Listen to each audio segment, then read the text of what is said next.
meditation teaches us to be generous in our everyday lives.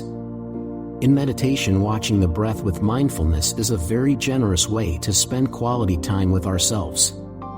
Through this, we create lots of space in our minds. Simply letting things be as they are is itself a generous act. From meditation, our generosity can expand further. One of the most powerful methods of transformation, transforming a mind, a heart, emotions, life, is generosity. All of us have got caught up in the idea that to be truly secure, to be happy, even to know who we really are, we've got to have lots of things, lots of possessions that we can label mine.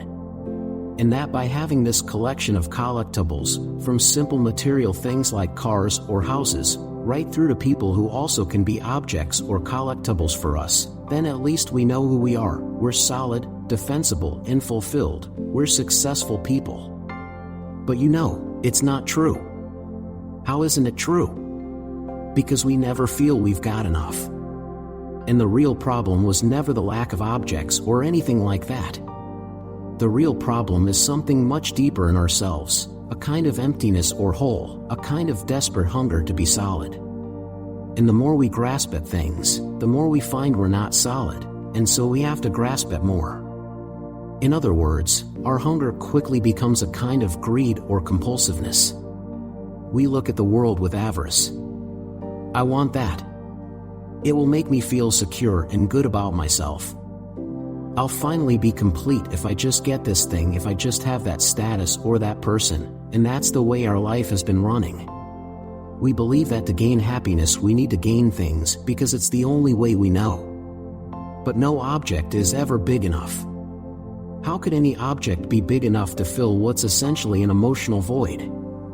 We're forever poor because we never have enough.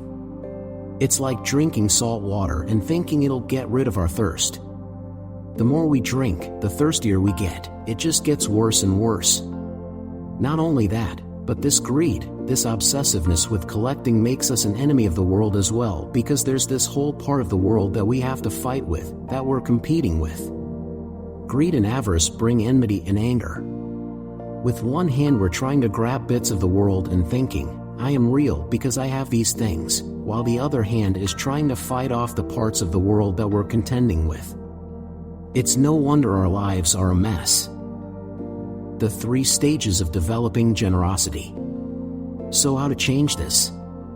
A very simple way is to change our hand from a clenched hand, which is desperately grasping the possessions it thinks it has secured, to an open hand, which is letting go. In other words, the remedy to our insane kind of greed and avarice is simply to be generous. Giving is the first step in leaving behind the neurotic life we've developed, so dependent on acquisition and gain and clinging to things that in the final analysis, at death, we're going to have to let go of anyway. Generosity is so powerful. How does it start? Well, we might start in simple ways by giving small things to others. And once we taste the joys and the contentment it brings us, we actually see that this is the way to real happiness and are naturally prepared to give more, to let go of ourselves more. So it starts with a decision. This day or this week or this month, I'm going to practice giving a little bit more than I've given before. If we give, we have to think about what the people or beings on the receiving end really need.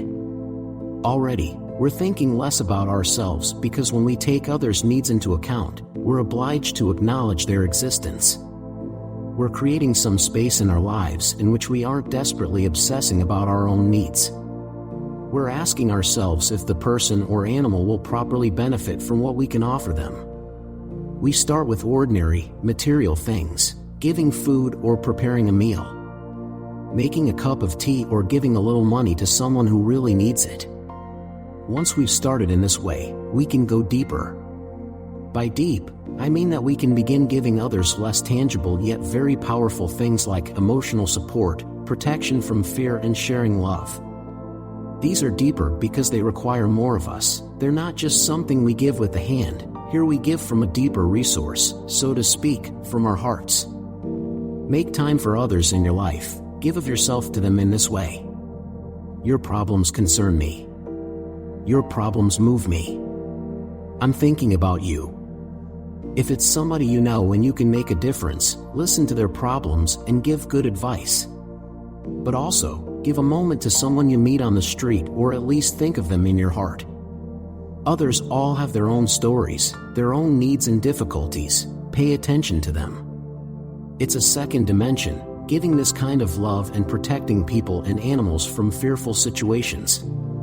And then the third, the greatest of all forms of giving, is to be able to give profound spiritual advice that is life-changing. For this, of course, we need wisdom. But by training in the art of giving, by listening to others and responding appropriately, we begin to acquire wisdom. And what has happened to us in the meantime? Oh, we're fine. We're better than we ever were before. How can that be? Surely, we think, I need to protect myself and think about my needs all the time. No, because if we care for others, then actually we'll be supported and sustained by that. In a way, it's like the world gives back to us what we need, because that's the nature of the world, interdependent and interconnected. If we cease to see others and the world as objects to be plundered and pillaged and turned into private possessions, if we see life as it really is, as a network of interdependence, we'll be carried along with that. In other words, we'll also be supported. It's a very profound spiritual teaching. We discover our natural wealth by giving away. It's the exact opposite of what we normally think, which is that we can only find wealth by grasping, by taking. Here, through our attitude of being generous, we discover real wealth, inner wealth. And then we're the wealthiest of all people, because when we have this generous attitude, we find we have wealth, we find we have enough. Generosity is so incredibly powerful and transformative.